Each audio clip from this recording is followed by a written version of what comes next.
दो ताकतवर आदमी एक वीरान रेगिस्तान में भटकते हुए एक चमत्कारी पवित्र प्याले तक पहुंचते हैं, जो पानी से लबालब भरा होता है। जब एक साथी प्यास से मरने ही वाला होता है, तो वह बिना सोचे समझे उसे पीने के लिए हाथ बढ़ाता है। लेकिन जैसे ही वह प्याला उठाता है, एक अदृश्य ताकत उसे छूते ही पल भर में राख में बदल देती है। यह मंजर देखकर दूसरा साथी छोटा काला, शाओहेई, दहल जाता है। फिर भी वह अपने डर को पीछे छोड़कर धीरे धीरे उस प्याले की ओर बढ़ता है, क्योंकि इस सुनसान रेगिस्तान में उसका एकमात्र विकल्प या तो यह प्याला है या फिर मौत। प्याले में भरा पानी जीवन की उम्मीद है, लेकिन उसके साथ अनजाना डर भी जुड़ा है। छोटा काला अपनी सारी हिम्मत जुटाकर सावधानी से प्याला उठाता है, पर हैरानी की बात यह कि उसके साथ कुछ भी नहीं होता। वह तुरंत ही पूरा पानी पी जाता है। जैसे ही वह संतोष से पानी पी रहा होता है, अचानक उसकी नजर जमीन पर पड़ती है।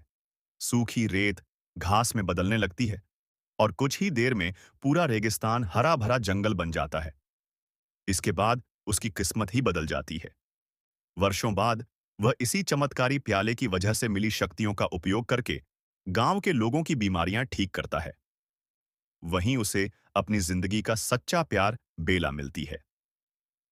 बेला का दिल जीतने के लिए वह अपने जादुई हुनर का प्रदर्शन करता है। एक इशारे में उसके हाथ से गुलाब की बेलें उग जाती हैं। यह देखकर बेला भी उसकी दीवानी हो जाती है और दोनों प्यार में पड़ जाते हैं।